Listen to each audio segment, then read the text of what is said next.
Hello everyone, I hope that this video finds you all well. Welcome again to my channel. In this video, I'm going to provide you with a synopsis of the major teaching methods that are used in EFL classrooms. We know that we have a variety of teaching methods, but in this video, I'm going to be concerned only with the most commonly used ones. So if we look at the history of teaching methods, we can divide it into three parts. The first part is called the pre-method era, in which we have some methods that are not based on any scientific grounding. For example, grammar translation method and direct method. Then we have the method era with the appearance of some methods that are justified by scientific theories and scientific research. Basically, the methods that are embedded within a humanistic approach and communicative approach. Then the last part is the post-method era, in which we have in which we give the right to the teacher to choose among different techniques from different methods. So here we are talking about the eclectic approach, which means that teachers they no longer stick to one single method, but they have the right to make use of a variety of techniques from a variety of teaching methods.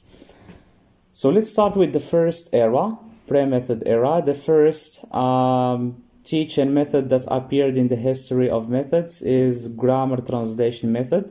The abbreviation is GTM. For grammar translation method, it was designed primarily to teach the sacred texts, the religious texts, and the main technique that is used in this method is translation. All texts are translated from the mother tongue to the target language or vice versa. It relies heavily on memorization. Students are provided with a word list with a lot of isolated words, decontextualized words, and they have to memorize them. Then it focuses mainly on teaching grammar. It aims to enable students to master grammar of language, and the grammar here is taught didactically. I mean, the teacher presents first the rule, then he gives the examples.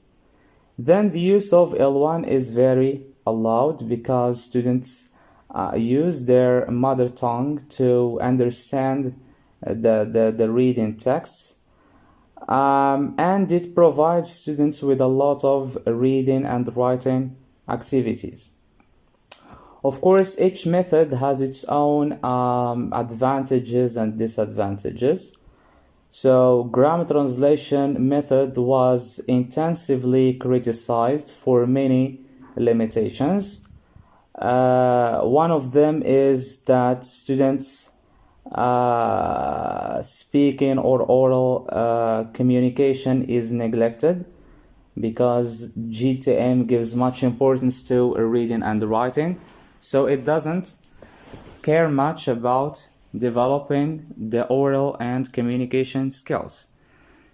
Then the second limitation, not all teachers are good at translating and they don't know students L1. And this is one of the problems, one of the challenges that some teachers who opt for GTM face, especially teachers who are appointed in some places where Moroccan Arabic is not widely spoken.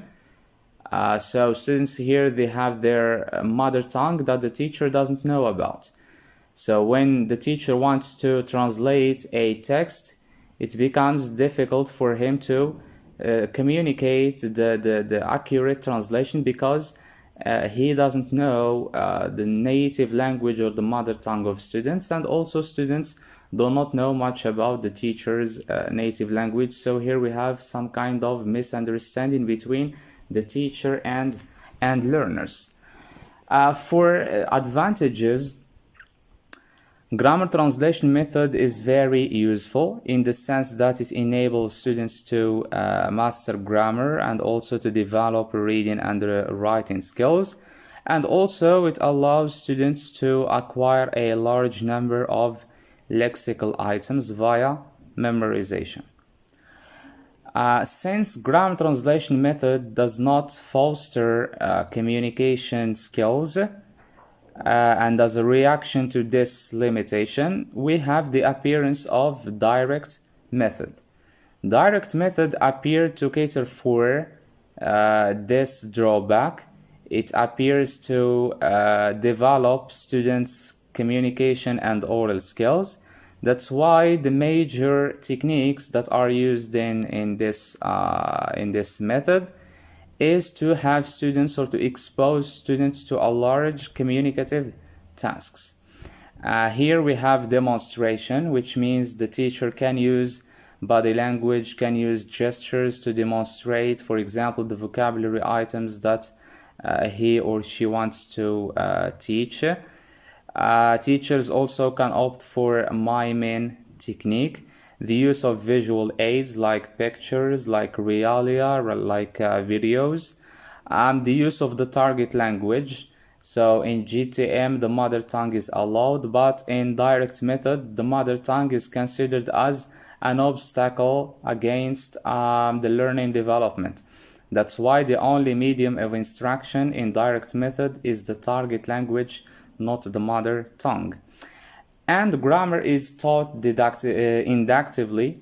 In GTM, we have deductive way of teaching grammar, but in direct method, grammar is taught inductively, which means that the teacher first presents examples and then he poses some questions to help students to elicit the rule by themselves. Then we have modeling. The teacher should always model any structure or any lesson that he wants to deliver. Among the advantages, it helps to promote fluency. It also facilitates the learning of vocabulary items because we have the use of visual aids, of different techniques. So the learning and also the teaching of vocabulary seems much easier and much facilitated with the use of direct method. Then it makes the process of learning enjoyable to students. Unlike grammar translation method, it seems a little bit frustrating and dull because it relies heavily on memorization, on repetition, on rote learning. But in direct method, it is much more enjoyable and interesting because it makes use of a mixture of techniques that are much more appealing for students. For limitations, direct method basically neglects reading and writing, so it fosters fluency over accuracy. Then it prioritizes speaking and listening, and it neglects other skills. Then it is demanding for the teacher because the teacher needs to have native-like accent and to be fluent. So these are some of the drawbacks of direct method. So these methods, as I said, they are included within the pre-method era, which means they are not based on any scientific theory. The techniques that are proposed in each method are used by convention by the teachers, scholars, and educators. Now we'll move to the second era, which is the method era. In this era, we have a variety of methods that are based on scientific theories. They are based on research and on approaches. The first one that appeared around the Second World War period, and it was designed to teach soldiers to communicate with each other during this era of the war. It is called audiolingualism or audiolingual method, and it is based on two approaches: behaviorism in linguistics and structuralism in literature. For techniques that are used in this method, we have drilling. Students repeat the structure and they repeat all the vocabulary items that are taught. And we have different types of drilling. We have substitution drill, when students substitute one word with another. We have chain drill, choral drill, and backward drill. Choral drill, we mean students, they need to repeat collectively at the same time what the teacher is saying. Inductive teaching of grammar, the same thing like direct method. Then the use of a lot of dialogues, and the format or the framework that is followed in audiolingual method is PPP, presentation, practice, production, which means the teacher starts first with presenting the examples and the rules, then he moves to asking students to practice what they have learned, then he asks them to produce new sentences and generate new texts. For advantages, the oral use of language is emphasized. So as I said, this method emerged to teach army, to teach soldiers to communicate. So the basic element that is fostered in this method is oral use of language or oral skills in general. Number two, the skill of listening is developed since students, they are exposed to a lot of dialogues and a lot of listening tapes. So the skill of listening is hugely emphasized and hugely developed in this method. All students are engaged in the process of learning. So one of the goals of audiolingual method is to involve and to engage all students in the process of learning, which means no student should be lagging behind. All of them should be invited to participate in the classroom. For limitations, the tasks or the practice that is used in audiolingual method is basically mechanical, which means that this method, it treats learners as machines. Their job is just to repeat what the teacher is saying. So there is no space for creativity. There is no space for innovation from the part of students. They just need to listen and repeat like machines. Meaning is neglected, so students here, they blindly repeat what they hear and they don't care much about the meaning. And we know that in the learning of language, especially in vocabulary and grammar as well, we should focus on three essential elements, which are the form, the use, and the meaning. But in audiolingualism, the elements that are basically emphasized are just the use and the form. And sometimes the form is prioritized than the use, the spoken form, pronunciation, and the written form, spelling. But the meaning is usually neglected. Students blindly repeat without knowing the meaning of that word or of that sentence. Then writing is not given its due attention because audiolingualism focuses mainly on developing the oral and listening skills of students, so it neglects the area, or it neglects the skill of writing. Good. Then we have an amalgam of methods that are embedded within the humanistic approach. They are based on humanistic approach principles. And the essential principle that that underlies humanistic approach is that students should be at the center of learning and teaching process. So humanistic approach is a learner-centered approach, which means that much attention should be given to the psychology, to the socioeconomic status, to the cultural belonging of students. Learning cannot take place if students do not feel relaxed and comfortable. This is the basic principle of humanistic approach. We should provide first a comfortable environment, a relaxing environment for students. Then we provide them with the input. Even if we have a comprehensible input and students are very anxious, they will not learn. That's why we should first start with that psychological aspect. We should eliminate all the psychological boundaries, all the psychological obstacles that might hinder the process of learning and teaching. Then we can give again importance to input and to knowledge. Good. For the methods, we have community language learning. This method intends to treat students or treat the classroom in general as one community where we have many individuals, many students collaborate with each other to finish a certain or to reach a certain goal. That's why in this method, the most famous technique that is used is group work and workshop as well.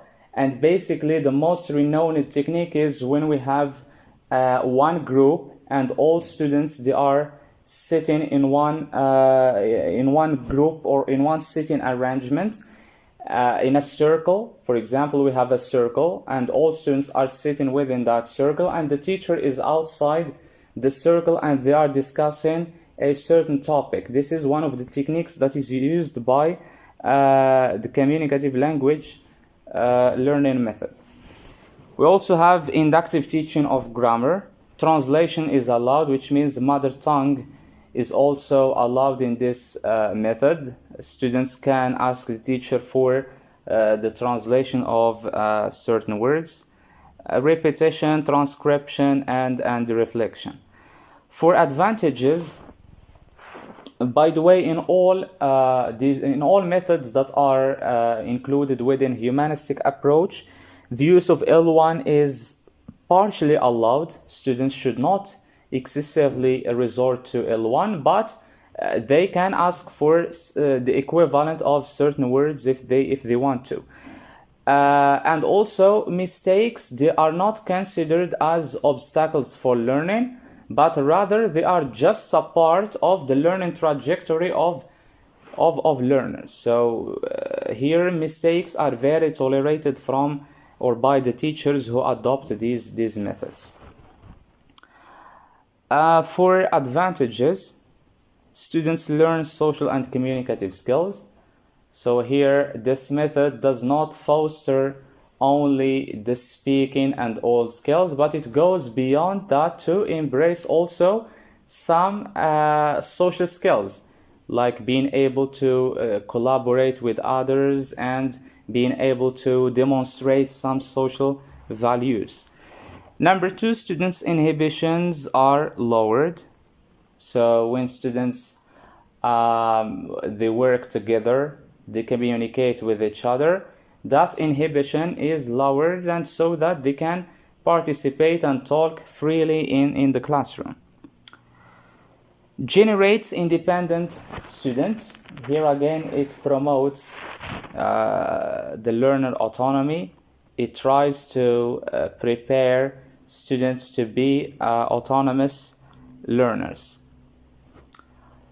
For disadvantages, not all teachers are good translators, so sometimes the student can ask for the equivalent word or the accurate translation of a certain word in his mother tongue, and the teacher might not know the exact translation of the word, especially if the teacher is not good at using the learner's mother tongue. It's time consuming, especially in preparation. It really takes a lot of time to prepare the activities that the teacher can use in community language learning classroom. And again, it prioritizes fluency over accuracy. And also it might not work for all classes, especially if we have large size classes with more than 30 students. it seems more challenging for the teacher to opt for community language learning, because it might turn out to be chaotic, especially in group work. We know, especially in Morocco, when the teacher opts for group work with a large size classroom, students the more intend to speak using Arabic rather than English, so there might be some kind of chaos inside the classroom. Another method, silent way. The primary goal of silent way is to minimize the TTT, teacher talking time, and maximize the STT, student talking time. This method is based on the premise that the time of the class, the highest proportion of this time should be devoted to students to speak. Because we know, even in Morocco, the teacher exploits a lot of time for himself to speak. He says a lot of things. He talks too much. While students, they keep silent. They don't participate more, and they are very passive. They just consume what the teacher is saying.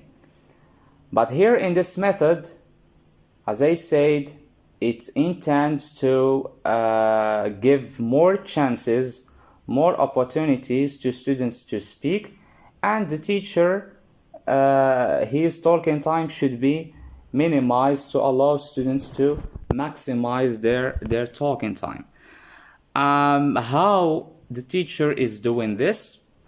Of course, by opting for a variety of techniques, like the use of Cuisenaire roads to teach colors, for example, or to teach certain vocabulary words, the use of colored cards, the use of phonemic charts to teach pronunciation, and the use of non-verbal communication, the use of gestures and body language. For advantages, we have less TTT and more STT. Then students develop pronunciation and self-satisfaction when the teacher keeps silent most of the time, and students they talk or they invest more time in practicing the language. Of course, they will feel self-satisfied at the end of the session. For disadvantages, it is again time consuming, and it is also expensive in terms of money and in terms of efforts. It is impractical somehow. Then not all students are highly motivated, especially students who are low achievers. Even if you use like Cuisenaire roads or phonemic charts, they will struggle first with just understanding the instructions and the logic behind using those items, let alone understanding the language and using it.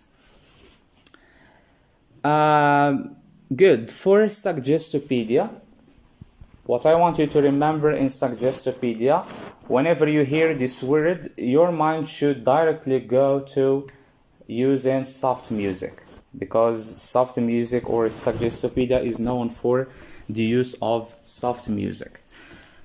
It is based again on the premise that students should feel relaxed, should feel comfortable, and the designers of this method, they believe that music helps to eliminate the anxiety and eliminate stress from the part of students.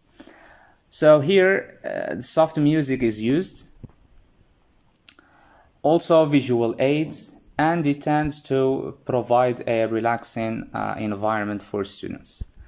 For advantages, it creates a favorable climate for the learning to occur. Students feel at ease, and students increase their abilities. For disadvantages, it lacks flexibility. It is not applicable to all classes, And the problem that we find in Morocco while using Suggestopedia, you might find some students who belong to some religious families.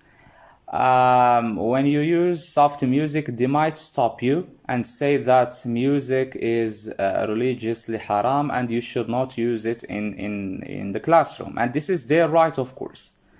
That's why the teacher should always be careful and they should always consult their students before using such activities. All right. And for Suggestopedia, it focuses mainly on reading and writing and also speaking, but it neglects the teaching and the learning of grammar. Then we have total physical response. In total physical response, one of its principles is that it relates or it connects the lesson, or for example, the vocabulary items with the physical response. When the teacher says something, students should respond using their body. They should give a physical response. Among the techniques that are used in this method, we have miming, commands, games, and minimum verbal communication. For advantages, comprehension is immediate and easy. So here, when the teacher is using body language and students also provide the physical response, it becomes easier for them to remember and to store the word. They remember the word jump without providing the translation. You don't need to provide translation. You don't need to provide the definition. You just need to act it out. Act out the word or ask them to do so, and they will remember what jump is. Okay, so the comprehension is easily communicated or is easily mediated to students. Then we have long-term retention. Physical response helps students to store the words in their long-term memory. Learning also is fun and enjoyable since it involves movements and games. Good.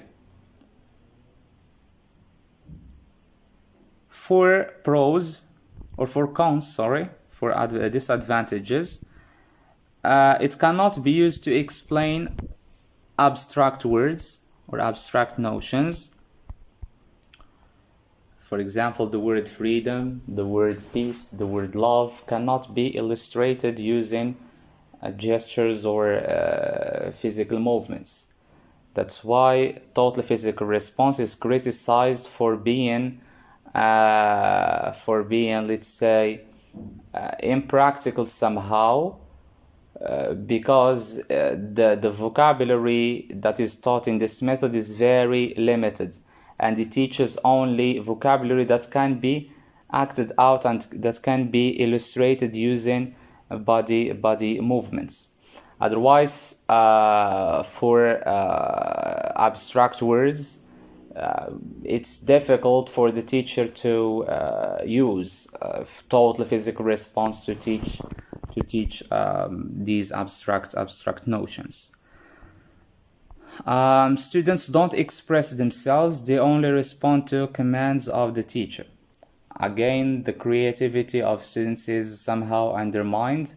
Why? Because they just repeat or they just use their body to act out what the teacher asks them to do.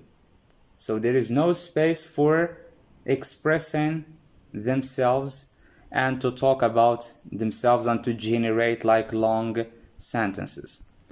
And it is also challenging for shy students. You might find some students who are shy or introvert. They might not be participating in the classroom. They might not be interested in providing the physical response. Why? Because this is their personality. So it is a little bit challenging for such kind of students. So this is about humanistic approach. Then we have the communicative approach. Communicative approach It is based on the communicative competence theory that is initiated by Delheims. In this theory, Delheims argues that to be able to communicate with people effectively, you don't need just grammar, you don't need just vocabulary, but you need to develop other competencies like the strategy competence to know when it is appropriate to say something and when it is not appropriate to say something. The sociolinguistic competence as well, the cultural competence, and many other competencies. So communicative language teaching, which is based on communicative approach, its major goal is to help students to develop this communicative competence, not only to develop the language or the oral skills, but also to develop the strategic competence, the pragmatic competence, the cultural competence, and the sociolinguistic competence as well, and others.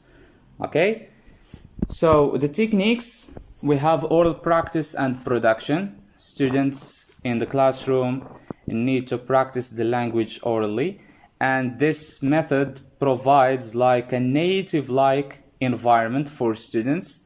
The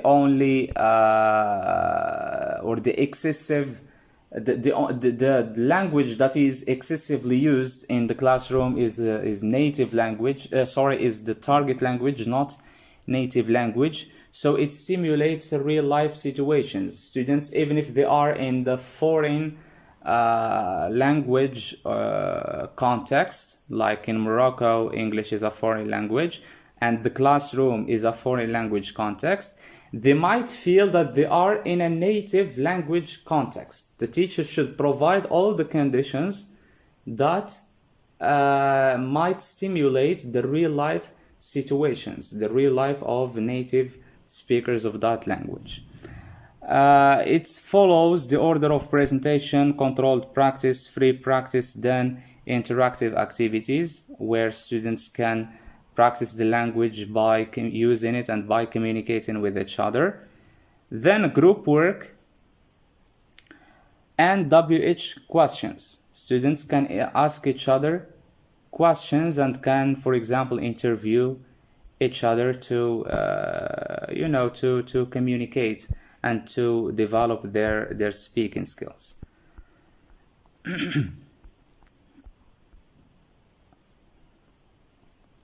For advantages, it's very clear. Students develop communicative skills and students practice language in real life situations.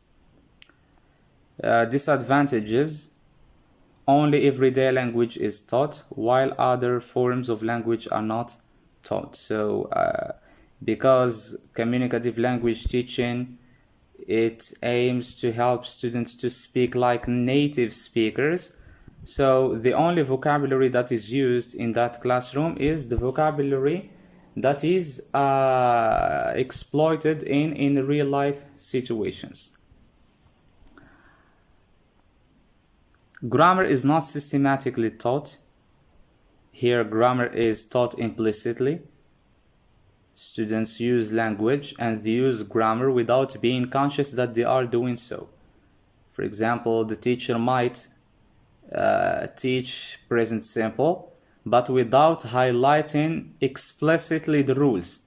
He might, for example, provide students with a lot of examples, and students might know the rule just from the examples and they start using it without knowing that, or without knowing the logic behind that rule. They are using present simple, but if you ask them to justify, they won't know. This is to teach grammar implicitly. Writing and reading are overlooked. So because because communicative language teaching concentrates basically on speaking and listening, writing and reading are not given much importance. I think this is all about method era. Of course, we have other methods and they are very important as well, like task-based learning, project-based learning, text-based learning methods, but time is not really enough to cover all these all these methods. I talked only about the most important ones and the most commonly used ones in EFL classrooms. For post-method era, when we say post-method era, here we refer to the eclectic approach. In eclectic approach, simply it means that teachers, they no longer rely on one single method, but they can use different methods or different techniques from different methods simultaneously at the same time. In the past, when the supervisor visits the teacher inside the classroom, the first question he asks is, which method are you using? This is the question. But now, supervisors do not ask this question. Why? Because teachers have the right to adopt any technique from any approach they like, on condition that this method or these techniques, they meet the learning objectives and they also respond to the conditions of the classroom.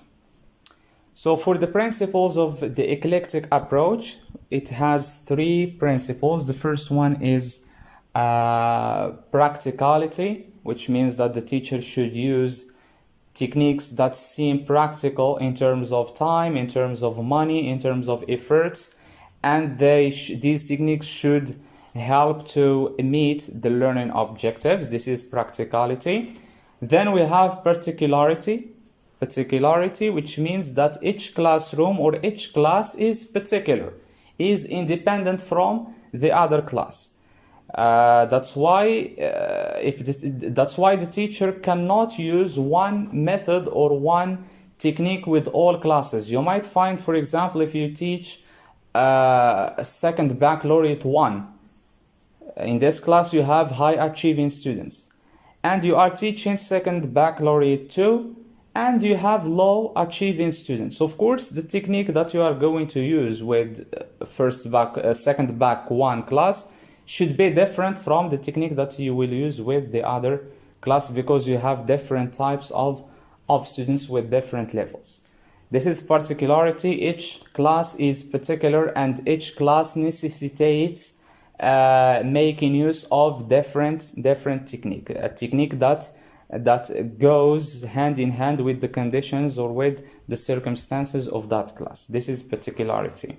Then we have plausibility. This principle says that the teachers have the sense of plausibility, which means they are the only people who know what works and what doesn't work for their classrooms. That's why no one should impose on them to use a method over another. They live with the students, they know their students' abilities and their students' levels, so they develop or they adopt the method that goes hand in hand with or that respond to these learners' differences. This is plausibility.